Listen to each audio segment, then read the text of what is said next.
Assalamualaikum warahmatullahi wabarakatuh. Perkenalkan, saya Citra Juliana Hasibuan, calon guru penggerak Angkatan 11 dari Kabupaten Labuhan Batu. Dengan Ibu Iryani Dartarigan sebagai pengajar praktik dan Ibu Erlinawati Manurung sebagai fasilitator. Pada kesempatan kali ini, saya akan memaparkan tentang aksi nyata modul 1.4 tentang diseminasi budaya positif. Assalamualaikum warahmatullahi wabarakatuh, Bapak Ibu.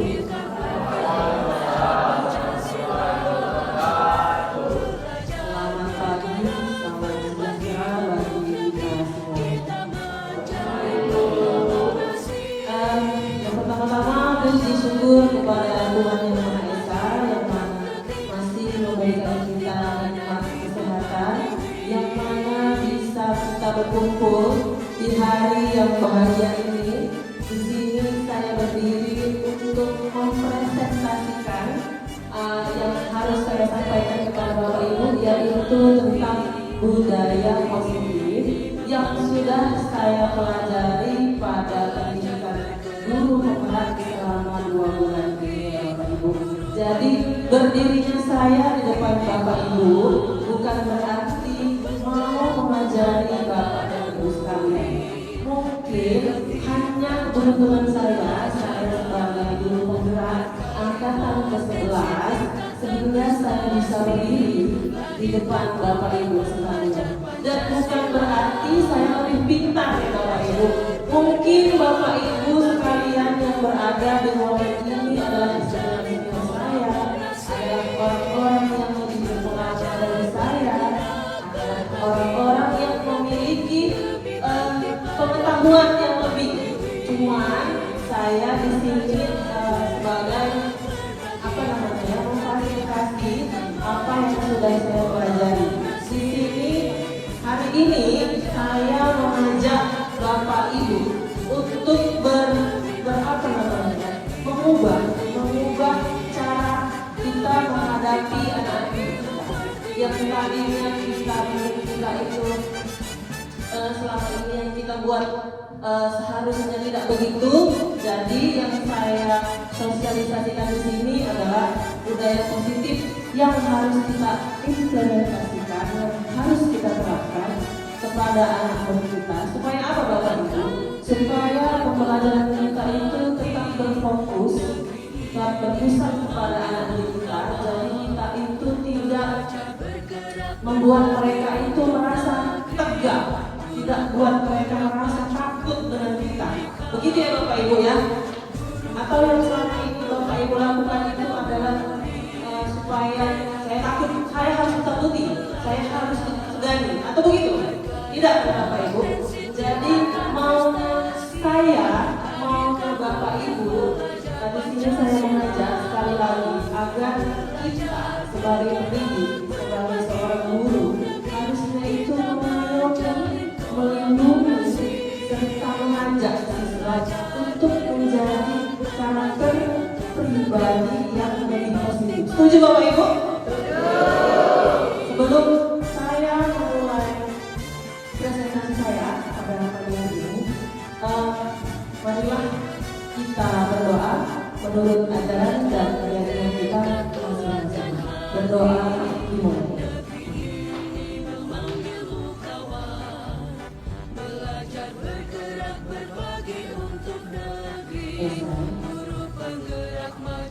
Dan untuk sesi berikutnya saya mohonkan kepada Bapak Ibu untuk berdiri bersama-sama kita menyanyikan lagu Indonesia Raya. Boleh ya Bapak Ibu? Silakan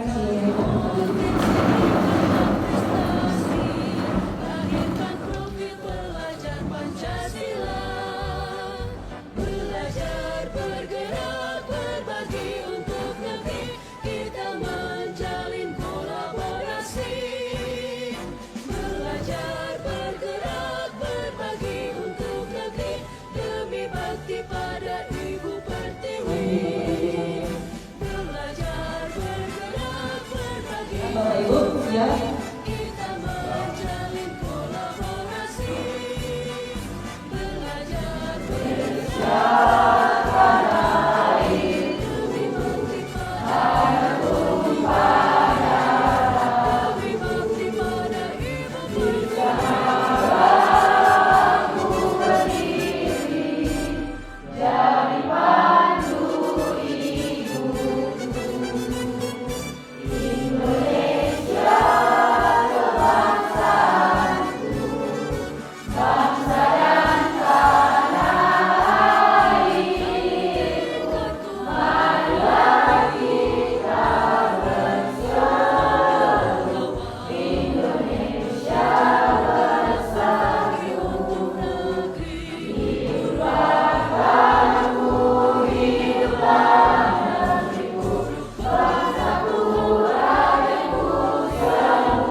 Ya, perkenalkan, sebelumnya saya Citra Juliana Hasibuan, calon guru penggerak angkatan 11 dari Kabupaten Labuhan Batu.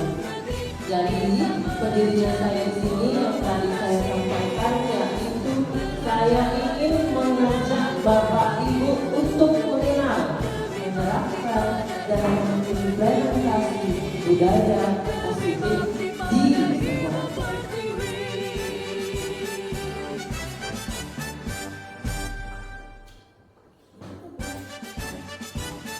Oke, sebelumnya perkenalkan yang di sebelah kiri Bapak Ibu adalah pengajar praktik saya di guru penggerak ini. Lalu di sebelah kanannya adalah Ibu fasilitator guru penggerak saya di akademi ini. Pengajar praktik saya bernama Ibu Irianda Kalian yang berasal dari Labuhan Batu dan Ibu Erlinawati Maulud yang berasal dari Kisaran.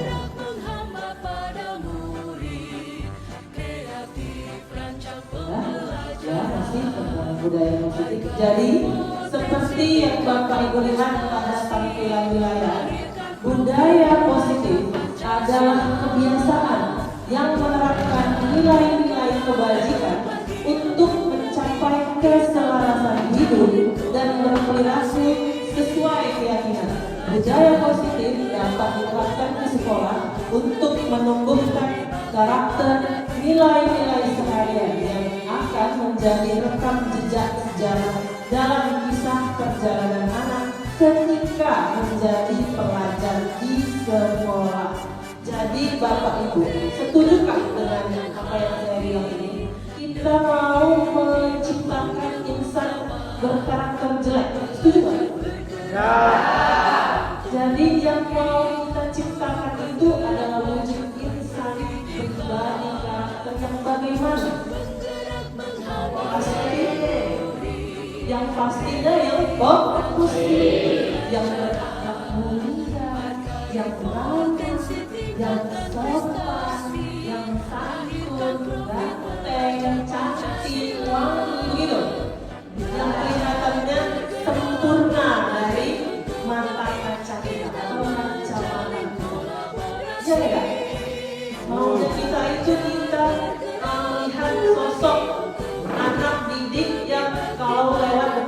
kita menundukkan kepala, kalau jumpa di jalan bertegur sapa, yang kalau dia nanti setelah menjadi alumni memberi kabar, nggak sombong. Jadi kalau misalkan anak didik kita sudah menjadi alumni, dia mau main, dia mau datang ke sekolah alumni, bukan hanya sampai 3 tahun saja dia belajar, dia rajin ke sekolah, tetapi tetap menjaga nama baik sekolah setelah dia tamat dari sekolah. Begitu ya Bapak Ibu.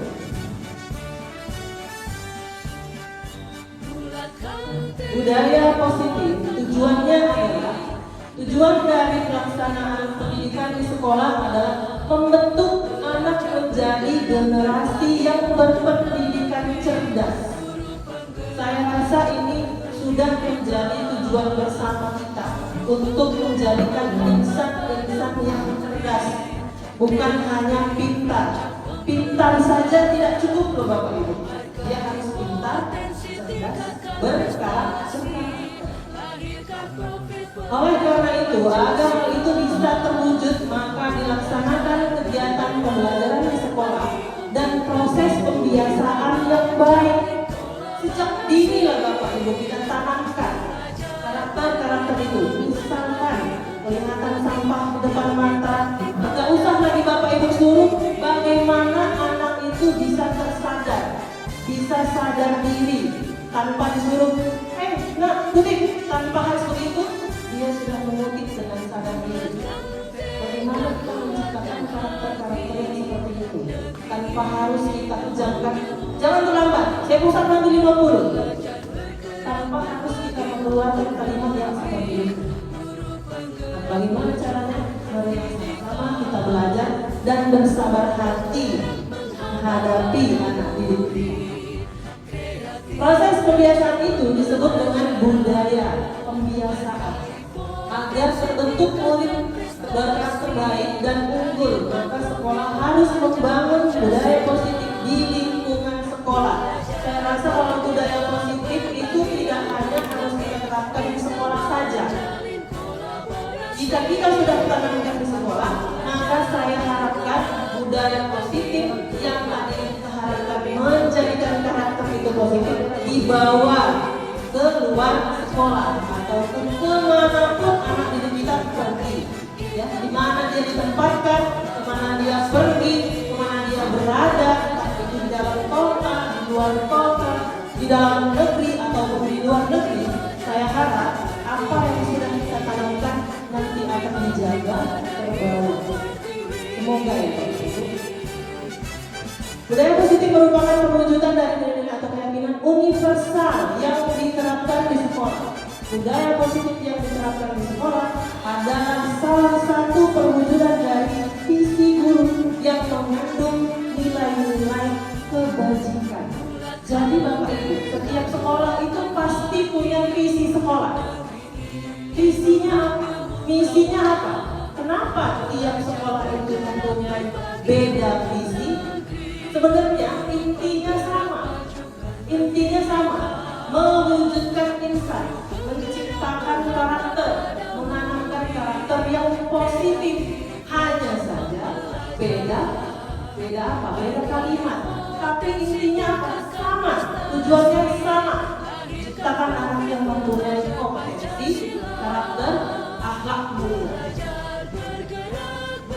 Lanjut Bapak Ibu, dan mempunyai dan menanamkan nilai-nilai profil pelajar Pancasila, itu yang paling penting. Budaya positif yang diterapkan di sekolah seharusnya menjadi suatu pembiasaan sehingga mendorong murid untuk melakukannya dengan kesadaran diri tanpa paksaan. Budaya positif di sekolah adalah tempat belajar yang membuat murid merasa aman, nyaman, menyenangkan, di mana terjadi keterlibatan kolaborasi, rasa saling menghargai, dan terciptanya sosial emosional di antara semua warga sekolah. Jadi rasa saya, Bapak Ibu akan setuju kita kita ciptakan rasa aman, nyaman, dan menyenangkan di lingkungan sekolah sehingga anak-anak murid kita itu betah di dalam. Tandai dong. Kalau misalkan Bapak Ibu berada di dalam kelas, ada murid yang belum lagi 5 menit udah keluar, izin Bu kamar mandi. Baru lagi 5 menit masuk, izin Bu keluar kamar mandi. Baru lagi 10 menit, izin Bu kamar mandi. Artinya apa? Bisa nggak kita simpulkan bahwasanya itu anak itu tidak merasa tidak senang di dalam, atau bosan. Jadi bagaimana caranya kita menciptakan lingkungan yang aman, yang nyaman, yang menyenangkan bagi anak murid supaya tetap betah dalam mau 3 jam, mau 4 jam, mau 8 jam, gimana caranya? Tapi saya yakin rasa bosan itu ada. Tinggal lagi kita balikkan kepada Bapak Ibu guru yang berada di dalam, membawa situasi gimana caranya dia membaca situasi dan kondisi supaya anak ini merasa menyenangkan. Karena saya yakin Bapak Ibu sadar setiap anak itu punya keinginan, punya kebutuhannya masing-masing. Mungkin si Adit cara belajarnya dia maunya main game. Mungkin si Herman mau cara belajarnya dia mengerjakan latihan 25 soal matematika. Mungkin yang lain hanya mau menulis. Berbeda-beda. Satu kelas Bapak Ibu mungkin ada 36 orang di dalam. Pasti punya cara belajar. Pasti punya cara belajar yang beda-beda pengen. Ada yang pengennya dia kerja sendiri, ada dia pengen kerja berkelompok sama kawannya, ada dia pengennya nggak usah harus terus duduk di tempat duduk, dia pengen ke depan maju pede maju aja untuk soal yang penting pede gitu. Pasti ada kan ibu supaya gitu kan, ada dia modelnya tidur saja di kelas. Apakah Bapak Ibu membiarkannya? Tidak, pasti tidak. Pasti Bapak Ibu tegur, pasti Bapak Ibu ajak dia untuk belajar. Saya yakin dan saya pastikan. Jadi lanjut. Jika budaya positif di sekolah bisa diterapkan dengan melalui pembiasaan untuk para murid, maka akan tercipta lingkungan belajar yang positif sehingga akan membuat murid bisa berekspresi, berkolaborasi, dan belajar dengan maksimal. Bapak Ibu, coba Bapak Ibu tanya satu-satu sama murid yang ada di dalam kelas. Sekali-sekali Bapak Ibu tanya, dia sukanya model belajarnya itu yang gimana? Dia sayang, mari kita belajar yuk. Yang harus dibujuk dengan kata-kata rayuan atau dimulai dengan pelototan kata? Enggak ya Bapak Ibu ya? Apakah dimulai dengan ice breaking begitu? Apakah dimulai dengan ayo kita sarapan bareng di kelas? Bisa saja. Ambillah langkah-langkah yang bisa membuat anak itu menjadi terpancing aja dulu dia mau sekolah. Terpancing dia mau sekolah. Mudah-mudahan kalau dia sudah mau terpancing dia dalam sekolah, dia berada di sekitar teman-temannya yang punya semangat tinggi untuk belajar. Mudah-mudahan dia merasakan dampak positifnya. Si kawannya itu rajin belajarnya, ikut aku. Mungkin bisa jadi begitu. Tapi kalau misalkan dia udah nggak mau belajar, sudah nggak mau lagi kumpul sama teman-temannya, sudah menyendiri, apa yang terjadi? Pasti muncul tanda-tanda di dalam Bapak Ibu. Ya enggak? Apa yang terjadi dengan si anak? Apakah alasan mengapa anak melakukan itu? Jadi lanjutkan.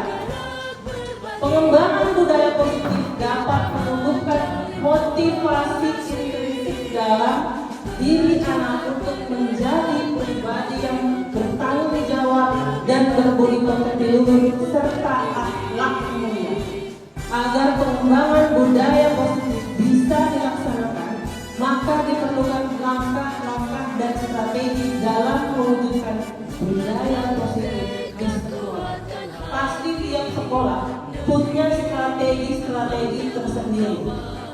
Tapi saya belum nampak ya strategi sekolah. Siapa yang paling cepat datang ke sekolah dapat silver twin harga 50.000, belum ada ya Bapak Ibu ya? Belum ada ya? Mau nggak Bapak Ibu begitu? Mau nggak?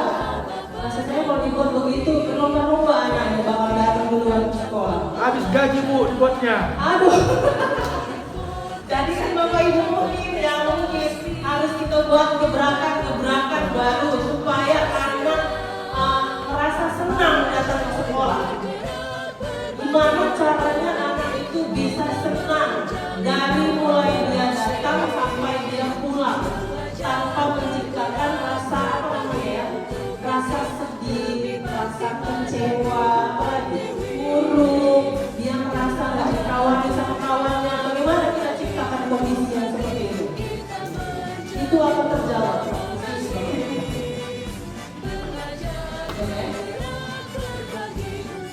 Jadi strategi yang pertama yang harus kita terapkan dari saya, yang mau saya kasih ke Bapak Ibu itu, yang saya tawarkan itu adalah posisi kontrol guru. Apa itu posisi kontrol guru? Sebaiknya posisi kontrol guru adalah sebagai manajer. Kok manajer sih? Di mana guru memposisikan dirinya jika mau melakukan pelanggaran tata tertib, maka guru bisa bertanya kepada anak tentang alasan mengapa anak tersebut melakukan pelanggaran. Kemudian membuat kesepakatan kelas untuk melakukan tindakan perbaikan supaya anak bisa mencari solusi dari pelanggaran yang sudah mereka lakukan dan tidak mengulangi kembali pelanggaran yang sama. Itu pasti Bapak Ibu sudah menjalani setiap hari. Gak mungkin semua anak kita patuh pada peraturan. Ada aja yang melanggar. Ada aja masalah. Tidak mungkin satu sekolah dalam satu hari itu gak ada masalah yang dibuat sama anak. Pasti ada. Jadi di sini saya memohon kepada Bapak Ibu agar tetap sabar menghadapi anak murid kita. Jadi kita tidak terikut terbawa emosi. Misalkan anak ada yang berantem, melanggar peraturan sekolah, pukul-pukulan, bukan berarti kita ikut berantem ya Bapak Ibu. Jadi tugas kita adalah menenangkan. Jadi kalau misalkan ada anak yang melanggar peraturan, jangan langsung kita marah. Kita tanya dulu, pasti ada sebab mengapa dia melakukan kesalahan. Ada asap, kalau tidak ada api. Ada api, kalau tidak ada mana itu? Mana yang benar? Iya. Pasti ada sebabnya. Kenapa si Kevin terlambat 10 kali ya? Pasti ada sebabnya. Tidak mungkin dia nggak kepengen datang tepat waktu. Pasti kepengen. Pasti kepengen anak murid kita itu terlihat the best of the best di mata bapak ibu. Pasti si anak itu pengennya itu memberikan yang terbaik. Jadi ada anak setiap hari yang kita lihat baru dia datang dia tepat waktu, pakai baju ngomongnya sopan santun, dia wangi, rambutnya rapi nggak berpomong, yang pakai jilbab dia jilbabnya rapi. Tapi habis itu dia buat pelanggaran sekolah. Pasti muncul pertanyaan di kepala Bapak Ibu, ya kan? Kenapa sekolah ini? Kenapa sih yang dilakukan itu? Seperti itu? Atau hanya sekedar tanda-tanya di dalam hati? Pasti tidak. Ya kan Bapak Ibu? Pasti yang Bapak Ibu lakukan adalah mencari si Candy, menanyakan kepada dia, kenapa dia melakukan itu? Betul tidak Bapak Ibu? Betul. Jadi saya di sini ada bacaan kesepakatan kelas, keyakinan kelas. Ada bacaan kesepakatan kelas, ada keyakinan kelas. Apa Apa sih kesepakatan kelas itu? Apa sih keyakinan kelas itu? Apakah sama dengan tata tertib di sekolah?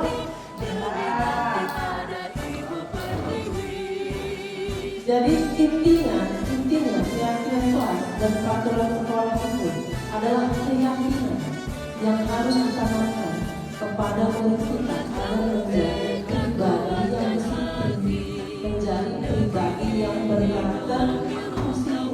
Jadi di sini saya punya kertas, Bapak Ibu. Tolong dibuat nama, ya, Bapak Ibu, buat nama dan apa kesepakatan kelas, satu kalimat saja. Tidak ada ya, Bapak Ibu, ya. Coba buat nama di atasnya, nama Bapak Ibu, dituliskan satu kalimat keyakinan kelas yang Bapak Ibu percayai. Contoh, melarang merokok. Contoh, terserah, satu kalimat. Silakan saya tunggu dimulai dari satu.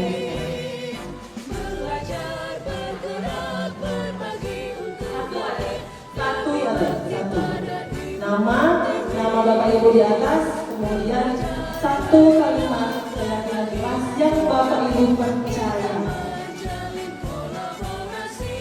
Ada tertib sekolah dong, satu kalimat saja.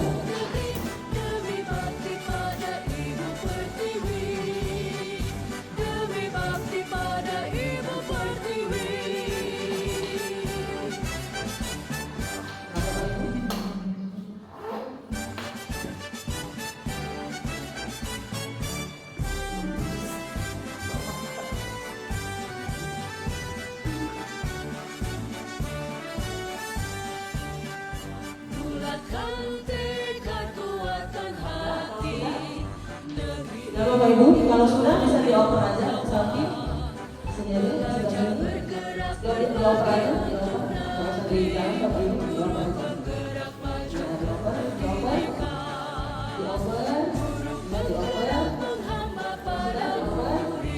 ke depan, kita lagi dalam mengerjain ujian ya Bapak Ibu, nggak usah tegang.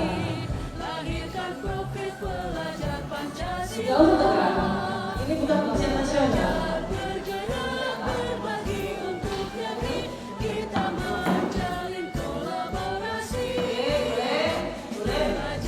Oke, boleh, cukup, sudah. Jadi boleh ya, saya bacain Bapak Ibu. Dari Bapak Rio Erlangga, tidak boleh bolos di waktu jam pelajaran, boleh. Dari Bapak Reja, tata tertib sekolah. Apa tata tertib sekolah? Dari Bapak Aditya, apa ini? Oh, mengikuti peraturan sekolah, boleh. Apa ini? Dilarang bolos. Dari Bu Sari, keyakinan kelas, dilarang terlambat. Ini Bu Kendi, dilarang datang terlambat, sama ya. Ini Bu Floren, dilarang membuang sampah di ruang kelas. Ini dari Bu Naila, kepada dari Bu Rani, dilarang merokok. Jadi yang saya lihat dari Bapak Ibu buat baca ini, Bapak Ibu, kata-kata negatif semua. Kenapa saya bilang negatif? Ada bacaan atau ada iman. Jangan. Itu yang harus kita buang dulu. Kalau kita keyakinan kelas dan kesepakatan kelas yang kita buat di dalam ruangan itu, kalau bisa jangan memakai kata tidak dan jangan memakai kata dilarang. Contoh, ada kalimat lain, dilarang merokok. Ada nggak kalimat lain? Apa itu Bu? Tidak baik merokok di kelas. Tidak boleh menggunakan tidak. Dan tidak lagi. Menjaga kebersihan kelas. menjaga ruangan untuk tetap bersih. Bisa nggak begitu? Ini dilarang membuang sampah di dalam ruangan. Menjaga kebersihan. Jadi kenapa Bapak Ibu kenapa tidak boleh menggunakan kata tidak? Kenapa tidak boleh menggunakan kata dilarang? Jadi intinya kita berusaha untuk menanamkan nilai positif. Jadi harus kita awali dengan kalimat-kalimat positif. Anak itu sebenarnya kalau dalam kurikulum mereka tidak boleh dilarang. Boleh dilarang. Hidup di rumah dibiarkan saja, bukan dibiarkan saja. Ada penanganannya. Ya Bapak Ibu, bukan berarti kita biarkan. Jadi kalau misalnya ada murid yang melanggar, Bapak Ibu hukum atau Bapak Ibu yang terkena, ada yang atau ada yang merangkul. Jadi ya terima kasih Bapak Ibu. Jadi saya akan menjelaskan apa sih sebenarnya posisi kontrol meja ini. Jadi di sini saya mau menampilkan sebuah video. Apa bedanya? Apa bedanya buku sama meja? Dalam video ini ada 5 jenis posisi kontrol meja. Jadi bisa tampilan video yang akan saya tampilkan.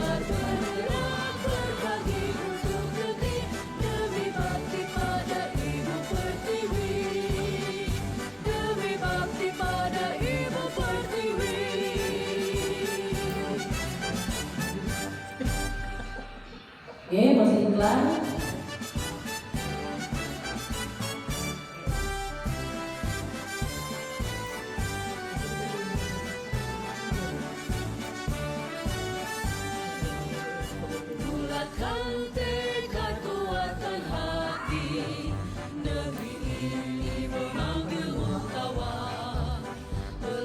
Bergerak berbagi untuk negeri, guru penggerak majukan pendidikan, guru penggerak menghamba pada murid, kreatif rancang pembelajaran, hargai potensi, tingkatkan prestasi, lahirkan profil pelajar Pancasila.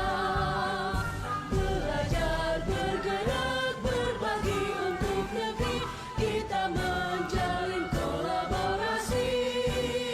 Belajar bergerak berbagi untuk negeri, demi bakti pada Ibu Pertiwi.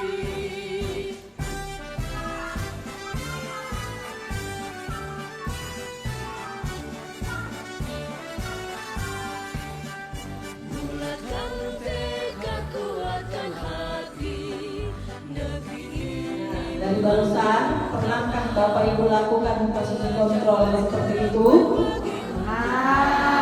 Pasti pernah. Saya juga pernah. Jadi mungkin yang dilakukan Bapak Ibu itu sebenarnya niatnya enggak aneh. Mungkin niatnya baik, niatnya tulus, tapi mungkin kita mau berusaha. Jangan model yang seperti itu. Saya lanjutkan. Belajar Pancasila, belajar bergerak berbagi untuk negeri, kita menjalin kolaborasi. Belajar bergerak berbagi untuk negeri, demi bakti pada Ibu Pertiwi. Belajar bergerak berbagi untuk negeri, kita menjalin kolaborasi.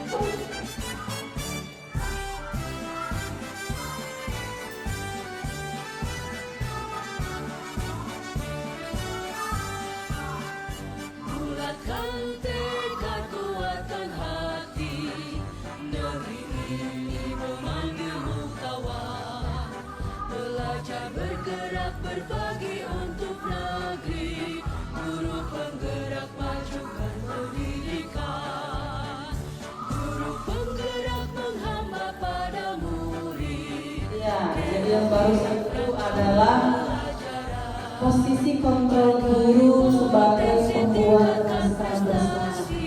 Jadi anak itu didoktrin dia bersama 100%. Jadi kalau dia yang salah, gurunya yang dimarahin kepala sekolah. Pernah nggak Bapak Ibu membuat posisi kontrol itu? Pasti. Dan saya pun juga. Ayo kita lanjutkan lagi, ada lagi posisi kontrol selanjutnya. Pada Ibu Pertiwi,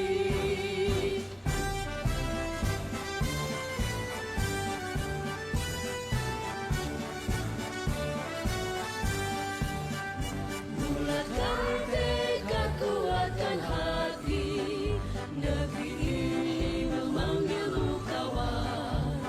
Belajar bergerak berbagi untuk negeri, guru penggerak majukan pendidikan, guru penggerak menghamba pada murid, kreatif rancang pembelajaran, hargai potensi, tingkatkan prestasi, lahirkan profil pelajar Pancasila. Belajar bergerak berbagi untuk negeri, kita menjalin kolaborasi. Belajar bergerak berbagi untuk negeri, demi bakti pada Ibu Pertiwi. Belajar bergerak berbagi untuk negeri. Iya, ini adalah posisi kontrol guru sebagai teman. Pasti Bapak Ibu lebih sering menggunakan ini. Iya atau iya? Ya. Iya. Jadi apakah dari ketiga posisi yang sudah saya tampilkan itu mana yang benar? Yang ketiga, masih ada dua posisi kontrol.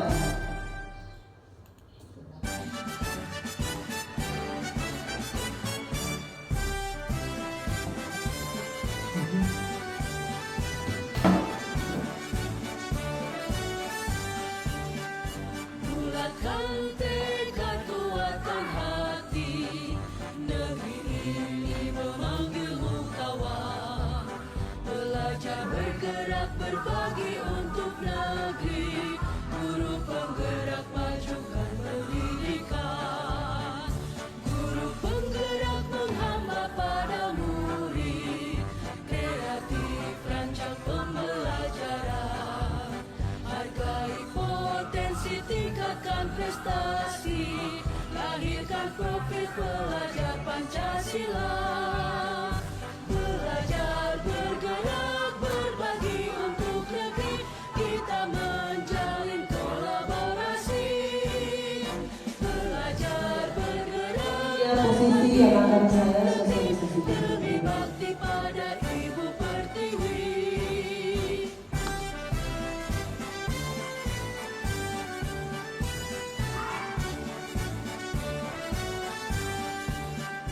Bulatkan tekad, kuatkan hati, negeri ini memanggilmu kawan. Belajar bergerak berbagi untuk negeri, guru penggerak majukan pendidikan.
kuatkan tekad, kuatkan hati.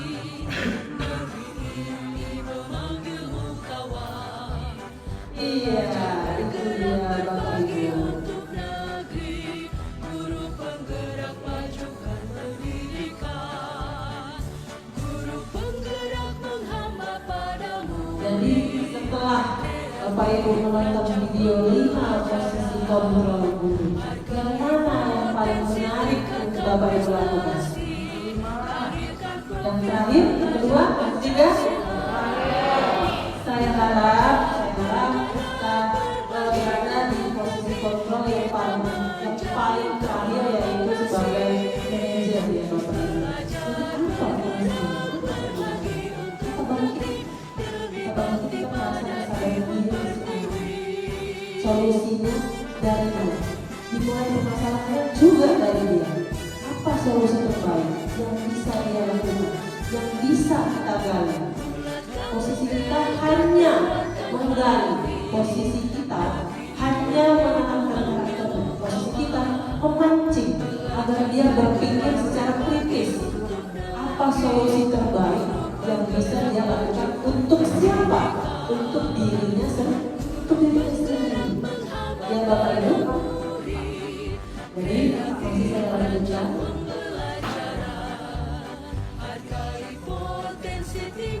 Ini posisi yang pertama tadi ya Bapak Ibu. Saya harap mulai dari ini kita mengubah yang tadinya posisi kontrol kita sebagai penghukum yang lain menjadi posisi kontrol guru sebagai manajer ya Bapak Ibu. Ini dia, tadi ada penghukum, ada pembuat rasa bersalah, ada teman, ada pemantau, dan ada manajer. Yang paling penting dan saya yakini bahwa Bapak Ibu pasti tidak menginginkan murid kita itu terjerumus pada sifat-sifat yang bisa merusak dirinya sendiri. Jadi mulai dari ini kita tanamkan sifat-sifat yang berpikir kritis untuk apa? Untuk dia bisa mencari solusi terbaik dari dirinya yang harus kita tanamkan. Jadi strategi kedua yang saya tawarkan kepada Bapak Ibu adalah kesepakatan kelas. Yang seperti tadi Bapak Ibu sudah buat. Kesepakatan kelas digunakan untuk membantu guru dan murid dalam bekerja sama membentuk kegiatan belajar mengajar di kelas. Di dalam kesepakatan kelas terdapat harapan guru. Terdapat harapan guru bisa mengikuti yang ini kesepakatan kelas dan program kelas yang sudah dibuat secara bersama di dalam kelas. Kesepakatan kelas dan program kelas sudah dibuat secara bersama-sama, dirembuk secara bersama-sama, dan diambil kesimpulannya secara bersama-sama untuk diyakini selama dia berada di sekolah. Tentu tidak. Pasti guru mengharapkan karakter positif yang akan terbawa sampai kapanpun dan dimanapun. Kelas dapat harapan guru kepada murid dan harapan murid kepada guru. Bukan hanya guru yang mengharap kepada murid, tapi Bapak Ibu, murid pun juga sangat berharap keyakinan kelas itu bukan hanya ditujukan, bukan hanya harus dijalani oleh murid, tetapi guru pun juga wajib mencontoh, menjadi contoh teladan bagi murid-murid. Jangan nanti sampai muridnya Bapak Ibu jadi tapi udah dibuat kayak gini. Jangan ya Bapak Ibu, jangan ya Bapak Ibu, jangan ya. Sebaiknya kesepakatan yang dibuat harus dapat dipahami dan bisa diterapkan langsung sehingga jika ada kekurangan dapat diperbaiki dan dikembangkan secara berkelanjutan. Baik Bapak Ibu, bisa nggak saya tahu siapa yang mau kelas? Boleh tulis tangan? Tulis tangan aja. Bisa nggak dulu? Nggak usah takut-takut, kita nggak ada ujian. Iya. Pasti Bapak Ibu sudah membuat kesepakatan kelas dan keyakinan kelas yang baru aja dibuat kemarin 17 Agustus untuk mengikuti lomba kebersihan. Itu mungkin menjadi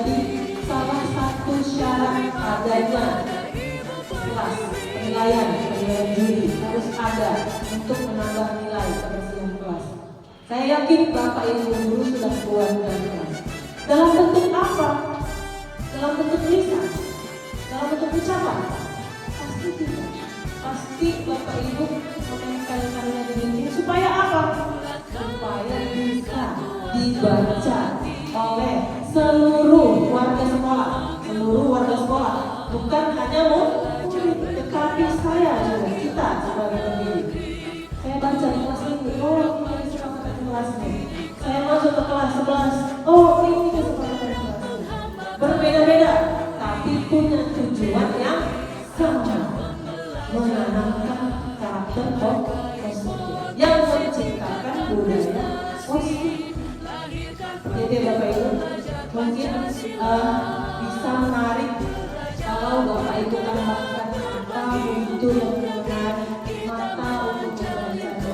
Jangan sekedar tempelan, tapi juga diyakini secara bersama. Ini mungkin contoh kesepakatan kelas yang sudah ditempelkan oleh Bapak Ibu guru di dalam kelas. Itu ada yang satu kata, ada yang berupa kalimat. Sama intinya kata. Boleh menggunakan yang manapun saja, boleh. Boleh sampai 1000 kata, boleh. Muat kelasnya, boleh. Ini dia perbedaan keyakinan kelas dan sekolah. Ada di sini dia apa Bapak Ibu? Semua siswa hadir di sekolah selambat-lambatnya 10 menit sebelum jam pelajaran. Saya yakin Bapak Ibu guru karena sekolah itu mulai dari poin 1 sampai poin nomor 2. Ya Bapak Ibu. Jadi Bapak Ibu itu pasti tahu betul peraturan sekolah yang Bapak Ibu jalani yang akan diterapkan kepada murid itu apa. Jadi bisa Bapak Ibu terangkan, bisa Bapak Ibu bagikan kepada siswanya. Ini kita penting ya. Jadi mulai hari ini saya harap Bapak Ibu bisa menerapkan kepada sekolah dan membuat kegiatan kelas, menyepakatinya secara bersama, bukan hanya wali kelas dan murid, tapi juga guru yang masuk di dalam. Ada namanya hukum, ada namanya konsekuensi, ada namanya konstitusi. Apa? Kalau hukuman saya yakin Bapak Ibu semuanya itu udah tahu apa itu hukuman. Boleh Ibu Tika menjelaskan apa itu hukuman?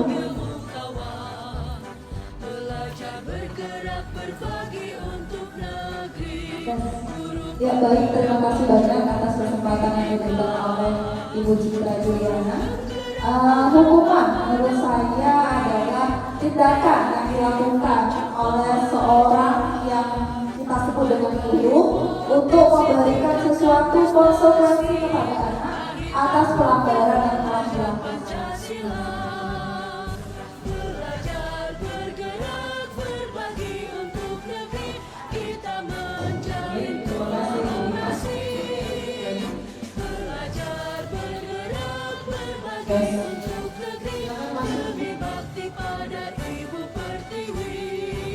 Dan kalau boleh saya tahu apa itu konsekuensi Pak Adit?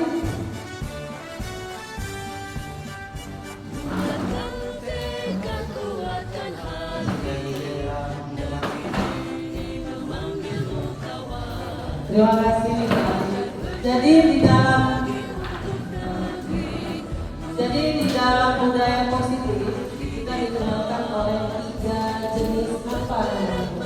3 jenis hukuman, bukan? Ada namanya hukuman, ada namanya konsekuensi, ada namanya konstitusi. Kalau hukuman pasti Bapak Ibu tahu dan kalau melanggar kata tertib dihukum. Kalau pelanggar kata tertib dia sudah pasti dia udah tahu konsekuensinya. Apakah pernah Bapak Ibu buat konsekuensi dalam kelas? Bisa terlambat 15 menit. Nyanyi begitu. Terlambat 15 menit. Push up 15 kali begitu. Pernah begitu? Dan itu dibuat di awal pembelajaran. Ayo kita sepakat. Siapa yang terlambat? Hukumannya begini. Itu pasti namanya konsekuensi. Jadi apa itu? Apa itu pengertian dari restitusi? Di sini saya perkenalkan Bapak Ibu apa itu hukuman, apa itu konsekuensi, dan apa itu restitusi. Hukuman adalah pendidikan. Hukuman dalam pendidikan adalah tindakan yang diambil oleh guru atau pihak sekolah sebagai respon terhadap perilaku siswa yang melanggar aturan atau norma yang telah ditetapkan. Jadi Bapak Ibu misalkan ada murid yang melanggar peraturan, dia sudah tidak bisa lagi ditolerir, ya. Mungkin Bapak Ibu mengambil jalan tindakan hukuman. Dan saya yakin hukuman yang Bapak Ibu berikan itu bertujuannya positif. Tidak mau supaya anak itu membiarkan anak itu sudah salah dibiarkan. Pasti Bapak Ibu memberikan hukuman kepada anak itu karena sikapnya yang sudah keterlaluan, sudah tidak bisa lagi ditolerir. Maka Ibu Bapak Ibu pasti memberikan hukuman. Sebagai apa? Sebagai bentuk agar anak itu tidak mengulangi kesalahan-nya. Pasti betul, iya kan? Itulah yang namanya hukuman. Boleh Bapak Ibu, boleh saja. Selama niat Bapak Ibu itu adalah baik dan demi kepentingan, demi perbaikan diri murid. Tujuan utama hukuman adalah untuk menghentikan perilaku yang tidak diinginkan melalui tindakan yang mungkin tidak menyenangkan bagi siswa. Bisa saja dia melakukan pelanggaran seperti mengajak berantem kawannya.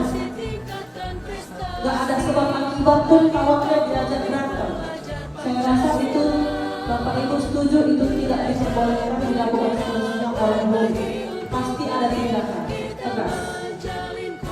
Tapi sebelumnya wajib kita tanya kepada murid kenapa dia melakukan tindakan tersebut. Itu hukuman. Contoh hukuman bisa berupa penugasan tambahan, pemberian hak-hak tertentu seperti waktu bermain yang dilakukan seperti ibu tadi kepada Naren. Dia terlambat ke sekolah, jadi dia tidak boleh istirahat selama 30 menit. Dia harus mengerjakan tugas. Seperti itulah contoh hukuman. Atau tindakan disiplin seperti detensi hukuman cenderung bersifat retributif, menekankan pada penegakan aturan dan memberikan efek jerak. Kita memberikan hukuman pasti ada pelanggaran yang dilakukan murid. Pernah nggak Bapak Ibu ngasih hukuman anak yang besar? Pasti pernah. Pasti tidak mungkin. Pasti karena anak melakukan pelanggaran, makanya Bapak Ibu berani mengambil tindakan hukuman.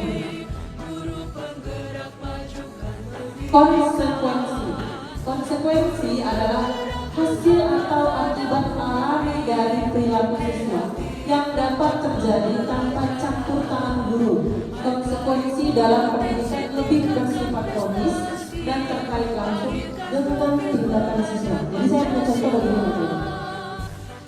Seperti Naren tadi, yang nanti menonton video Naren tadi ya, coba kalau ibu.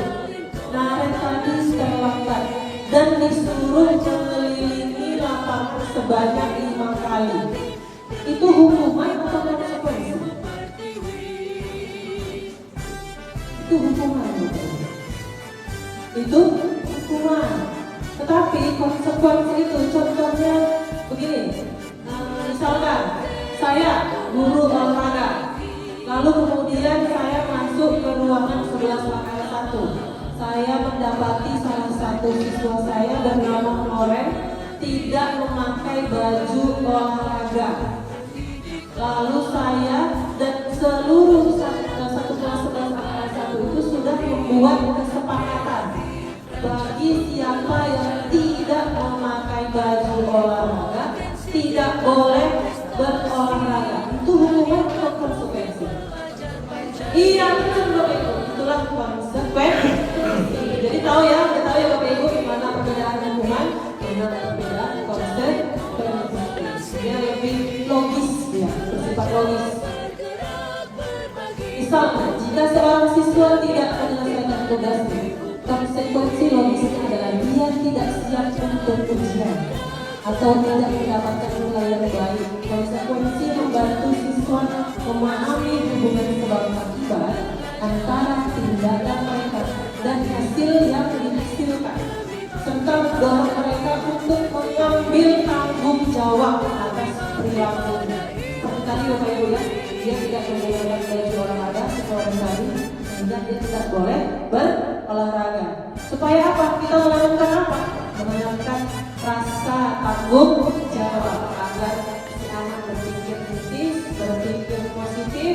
Oh, salah saya, berarti salah saya tidak memakai baju olahraga sehingga saya tidak diperbolehkan ikut olahraga. Itu konsekuensi. Ada namanya restitusi. Restitusi dalam pendidikan adalah upaya untuk memperbaiki kerusakan atau kerugian yang telah disebabkan oleh perilaku siswa. Restitusi berfokus pada pemulihan dan tanggung jawab serta mendorong siswa untuk membuat amends atau memperbaiki situasi. Jadi bedanya hukuman dan konsekuensi dan restitusi apa? Kalau hukuman langsung gurunya yang ngasih. Keliling 5 kali seperti kalian dari awal. Kemudian konsekuensi yang sudah disepakati satu kelas. Tidak lagi ada bertanya, kenapa kalian tidak membawa baju olahraga? Itulah restitusi Bapak Ibu. Ditanya sama muridnya, tanya kepada murid, kenapa kalian tidak bawa baju olahraga? Sebabnya kenapa? Alasannya pasti ada. Keyakinan apa yang dia lakukan? Apakah boleh seterusnya dia begitu? Apakah kemudian seterusnya akan dilakukan begitu? Apa dampaknya jika dia tidak memakai baju? Itulah yang namanya restitusi. Tanyakan langsung sama anak dengan melakukan pendekatan. Kita tanya sama anak bagus-bagus, berdua, mojok, berdua berdiskusi, sharing antara si murid dan curhat. Kalau kamu bilangnya, kalau siswa kita bilangnya curhat. Kenapa nggak bawa baju olahraga? Pasti ada sebabnya. Tanya langsung, apa sebabnya? Apa keyakinan yang dilakukan? Dan apa boleh seterusnya dia begitu? Dan apa konsekuensinya bila dia melakukan?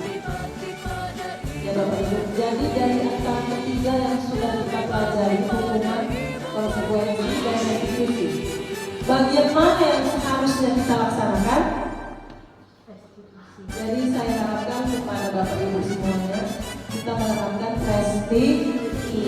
Jadi kita jangan langsung memvonis anak bahwasanya anak itu bersalah. Walaupun memang dia salah, tapi kita tanya langsung apakah dia mau tetap menjadi orang yang salah atau menjadi orang yang bertanggung jawab.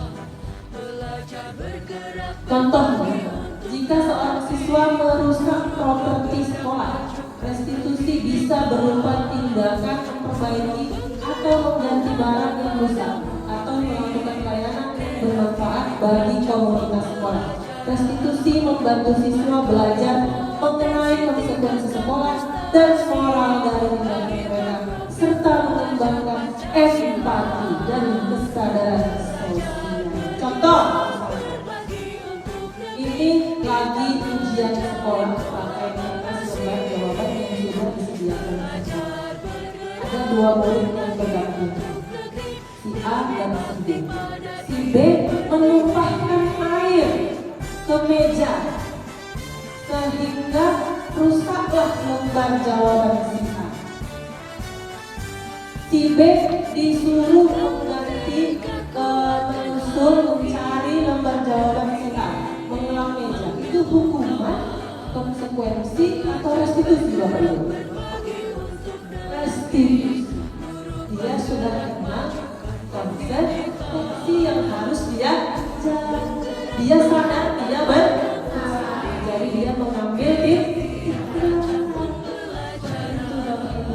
Jadi kita tanamkan restitusi. Jadi kalau ada salah kita restitusi, kita tanya dia jadi sadar. Jadi jangan kita anggap Bapak Ibu apa yang dilakukan itu semuanya adalah boleh. Nanti tidak, nanti kita kalau kita terapkan sebelumnya, terus kita bimbing mereka, kita tuntut mereka sehingga menjadi karakter yang bisa membanggakan diri sendiri juga orang lain. Ini dia penerapan segitiga restitusi. Jadi kalau ada murid yang melanggar peraturan, sebaiknya kita laksanakan segitiga restitusi. Inilah yang mau saya tawarkan kepada Bapak Ibu, penerapan segitiga restitusi. Ada namanya menstabilkan identitas, memvalidasi tindakan, dan menanyakan keyakinan. Apa itu? Gak jelas Bapak Ibu? Jelas Bapak Ibu? Enggak? Bisa Pak Esno tolong bantu yang bantu? Belajar bergerak berbagi untuk negeri, guru penggerak majukan pendidikan, guru penggerak menghamba pada murid, kreatif rancang pembelajaran. Jadi dalam penerapan segitiga restitusi ada namanya menstabilkan identitas. Apa itu menstabilkan identitas? Adalah langkah awal yang perlu dilakukan pada segitiga restitusi, yaitu saat anak berbuat salah. Ada kebutuhan dasar yang tidak dipenuhi oleh mereka. Jadi langkah ini bertujuan untuk mengubah orang yang gagal karena berbuat salah menjadi orang yang sukses. Saat dalam kondisi emosional atau pada dalam kondisi emosional otak tidak akan mampu berpikir rasional. Pada tahap inilah guru berupaya menstabilkan identitas sehingga bisa lebih tenang dalam mencari solusi untuk menyelesaikan masalah. Jadi Bapak Ibu kalau ada masalah langsung kita marahi, lalu begitu, pasti tidak. Si anak mungkin dalam kondisi yang lagi emosi. Jadi kita sebagai pendidik, kita sebagai fasilitator juga jangan terpancing emosi. Makanya ada fungsinya itu ruang BK, ruang konseling, di mana kita diharapkan murid berdua, konseling berdua, konsultasi. Turunkan dulu emosi. Kenapa? Pasti begitu Bapak Ibu. Kok gitu? Kamu berbuat itu, pasti kamu tidak. Ya, kalau itu yang dikatakan, sehingga anak yang emosi tadi menjadi tidak mencair suasana itu. Oh, mungkin aku dipanggil sama Bapak Ibu waktu pertama. Jadi dia merasa terperhatikan, emosinya berkurang. Wah, saya diperhatikan. Jadi mudah-mudahan dengan menghadapi pelanggaran dengan menggunakan segitiga restitusi, Bapak Ibu akan lebih mudah menyelesaikan masalah, tidak menggunakan emosi. Jadi tidak ada terjadinya apa namanya salah paham atau miskomunikasi. Ada namanya validasi tindakan yang apa? Langkah kedua yang perlu dilakukan yaitu memvalidasi tindakan yang salah. Guru berupaya memahami kebutuhan dasar yang melatar belakangi anak berbuat kesalahan, mengacu pada teori kontrol, sehingga tindakan manusia pasti mempunyai maksud atau tujuan tertentu, entah baik atau buruk. Saat tidak mengakui anak berbuat salah, maka dia akan tetap dalam masalah. Hal yang diperlukan adalah memahami alasan melakukan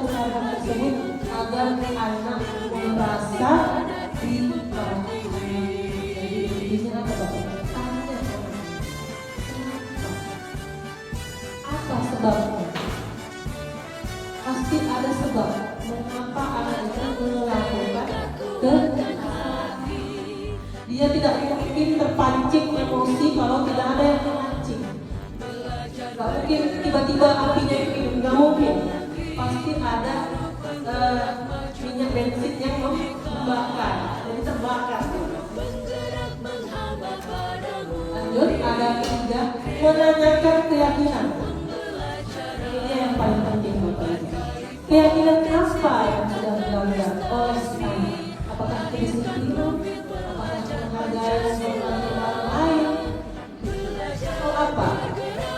Guru perlu menanyakan tentang kehidupan ke depan yang akan menentukan. Saat mereka sudah menemukan gambarannya, guru perlu membantu mereka fokus pada dia. Setelah kita tanya, kedua kita mau diskusi secara tenang. Kedua kita tanya apakah dia melakukan kesalahan, keyakinan apa yang dia lakukan, pola yang seterusnya dia melakukan itu. Kemudian kita ajak dia untuk menggali apa? Menggali masa depan, bagaimana masa depan yang bakal dia raih. Apa gambaran idealnya besok, minggu depan, dan tahun-tahun berikutnya yang mau dia capai. Begitu ya Bapak Ibu, agar apa? Upaya kita, salah satu upaya kita agar dia tetap menjadi orang yang sukses. Kalau kita membiarkan anak itu salah dan membiarkan dia membuat salah setiap hari, itu apa boleh? Itu tidak. Maksudnya kita menuntut dia, kita ajak dia untuk menggali masa depan supaya dia bisa menjadi karakter yang lebih baik. Jadi segitiga ini dalam konteks disiplin positif membantu anak-anak memahami bahwa tindakan mereka memiliki konsekuensi baik positif maupun negatif. Ini juga mengajarkan tanggung jawab, pembelajaran, dan pemahaman tentang bagaimana tindakan mereka mempengaruhi orang lain dan di sekitar mereka. Jadi intinya Bapak Ibu, setelah kita berharap sudah tertanam budaya positif kepada diri anak kita, akan berdampak di lingkungan mereka nanti. Setuju nggak Bapak Ibu? Jadi kita ciptakan karakter positif yang akan dia bawa ke luar sekolah sehingga berdampak positif lagi kepada orang lain di luar lingkungan sekolah. Pasti Bapak Ibu setuju dengan apa yang saya ucapkan, bahwa ketika ada anak yang juara satu umum lomba olimpiade apa begitu, pasti yang ditanya dari sekolah siapa aja, siapa yang bakal menang sekolah dan bu. Dan ketika seorang anak itu rajin mengaji di suatu masjid, anak sekolah ya, dia masih sekolah ya, rajin mengaji atau rajin ke gereja. Oh begitu, bapak ini, oh dia sekolahnya di sini, begitu, terbawa sama baik sekolah. Setuju nggak bapak ibu? Jadi dari sekarang kita makan positif, agar bisa berdampak bagi dirinya sendiri dan juga orang lain. Saya punya contoh kasus. Oke, saya punya contoh kasus. Anto dan Dina sedang bermain bersama di lapangan basket dan tiba-tiba terlibat dalam sebuah pertengkaran adu mulut. Dino pun menjadi emosi, mengadakan kontak fisik, menarik ke meja Anto, bergulat orang itu bapak ibu. Gara-gara bola, memang bola ini memancing adrenalin dan juga emosi. Ini terjadi. Jadi si Dino bajunya, kancing bajunya terlepas oleh si Anto. Karena mereka adu jotos, kancing bajunya si Dino terlepas. Lalu kemudian mereka melakukan pengaduan kepada wali kelas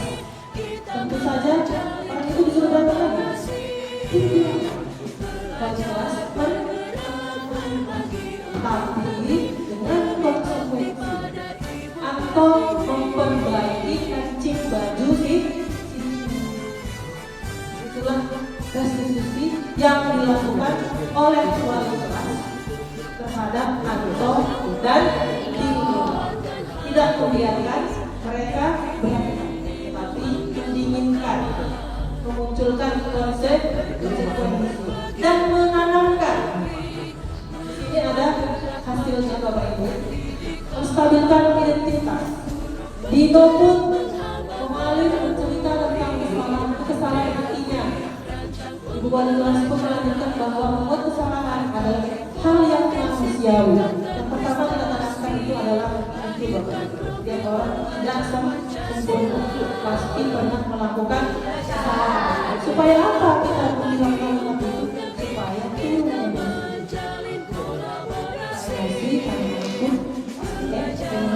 kalau kita ngomong bagus-bagus, pasti agama itu pun dia tenang. Kalau dia bercerita apa yang terjadi, pasti dia bakalan kurang. Memvalidasi tindakan. Ibu wali kelas sebagai kepala sekolah juga berupaya menenangkan keduanya, terutama Dino. Lalu menanyakan keyakinan apa yang sudah dilakukan oleh Anto dan Dino. Tidak menghormati orang. Kenapa? Berantem gara-gara rebutan orang. Lalu kemudian ibu wali kelas menanyakan apakah boleh seterusnya begitu? Apa yang seharusnya dilakukan? Apa kedepannya yang bakal harus dilakukan? Itulah contoh dari penerapan segitiga restitusi. Kemudian Dino disuruh menjahit baju si Anto sebagai konsekuensi dari atas pelanggaran yang sudah dilakukan. Dalam kasus Dino dan Anto tersebut, ibu wali kelas melakukan penguatan dengan menanyakan kebutuhan masing-masing. Dino, sepertinya kamu saat ini sedang marah sekali, betul aja kalimat. Jadi keyakinan yang dituju yang bisa ditanamkan serta diterapkan di kasus itu adalah saling menghormati, tenggang rasa, juga tanggung jawab. Ini dia kebutuhan dasar manusia itu ada 5 ya Bapak Ibu. Ada 5. Ada bertahan hidup, ada kasih sayang, ada kebebasan, ada kesenangan, dan ada pemulihan. Ada 5 kebutuhan dasar. Apa yang dimaksudkan? Si Dino dan Anto tadi untuk memenuhi kebutuhan hidup yang mana yang dilakukan mereka? Senang mereka berantem atau penguasaan? Mereka merasa yang paling oke, paling hebat, sehingga boleh berantem. Iya, jadi Bapak Ibu kita perlu bertanya kepada mereka. Kenapa melakukan ini? Boleh nggak seterusnya? Kebutuhan dasar mana yang berbeda? Kalau memang kebutuhan dasar penguasaan tidak tentu bisa itu ya Pak. Iya. Sebenarnya saya punya pertanyaan, tapi waktunya sudah habis ya Bapak Ibu. Jadi kita lanjut yang terakhir. Strategi yang terakhir adalah penerapan disiplin positifnya. Sudah tadi dijelaskan 1, 2, ini yang terakhir. Itulah tadi yang harus kita buat kalau kita jelaskan di sekolah kita. Penerapan disiplin positif, begitu ya Bapak Ibu. Semoga hari ini sama-sama bisa kita mulai penerapan disiplin positif di sekolah kita. Dengan langkah tersebut maka diharapkan penerapan budaya positif dapat menumbuh mengembangkan sikap gotong royong, terciptanya kolaborasi yang baik antara semua warga sekolah, memiliki rasa peduli, mandiri, mengambil keputusan yang tepat, serta bertanggung jawab atas setiap kesalahan yang dilakukan. Ini Bapak Ibu saya punya contoh foto mana yang sudah Bapak Ibu terapkan. Ini menghubung jalan jongkok. Pasti pernah, saya juga. Ini ada, saya kutip dari itu Kompas. kaki siswa SMP melepuh usai dihukum lari. Jangan Bapak Ibu anak yang nggak paham kandungan jika berbelanja kaki menggunakan yang sensitif ini yang harus kita hindari. Bapak Ibu, sebelum terjadi sesuatu yang tidak menyenangkan di antara kita, anak dan guru dan pendidik, dan satu orang sekolah, jadi perlu adanya komunikasi. Intinya dari semua ini adalah komunikasi antara seluruh warga sekolah. Jadi kalau dia melanggar, kita tanya dulu kenapa. Dia bisanya apa? Kalau dia melanggar, konsekuensi apa yang mau dia jalani? Kemudian kedepannya apa boleh terusnya begini melanggar? Jadi seharusnya kedepannya itu bagaimana? Itulah model-model penanganan yang harus kita temui. Nah ini ada foto.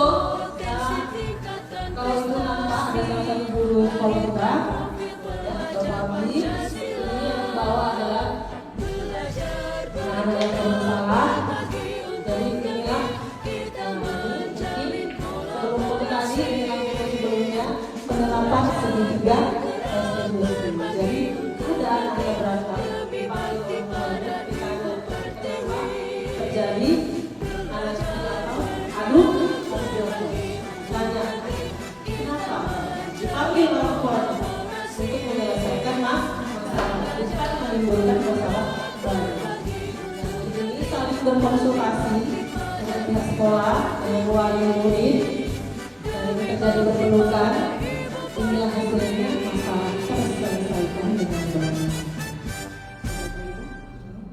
Nah ini contoh penerapan segitiga restitusi komunikasi, jalin komunikasi sehingga kita membuat penerapan segitiga restitusi yang baik dan benar. Kita ada bicara, kita ada konseling, kita sharing berdua. Jadi dia pun ngomong apa sih pelanggaran dari dia buat itu dia bisa cerita dengan aman, nyaman, tenang. Semua diceritakan tanpa ada rasa hukum. Jadi baik Bapak Ibu, mungkin itu saja dari saya. Sudah berlalu 1 jam lebih mungkin. Jadi di sini saya mengucapkan terima kasih kepada Bapak Guru yang sudah hadir hari ini di sini membersama saya dalam presentasi saya tentang penerapan budaya. Mungkin terakhir yang mau saya ucapkan adalah semoga kita menjadi pendidik yang berguna, yang profesional, yang bisa mengangkat budaya positif untuk menciptakan karakter yang bermulia dan berkompetensi. Terima kasih Bapak Ibu, saya akhiri. Assalamualaikum warahmatullahi wabarakatuh.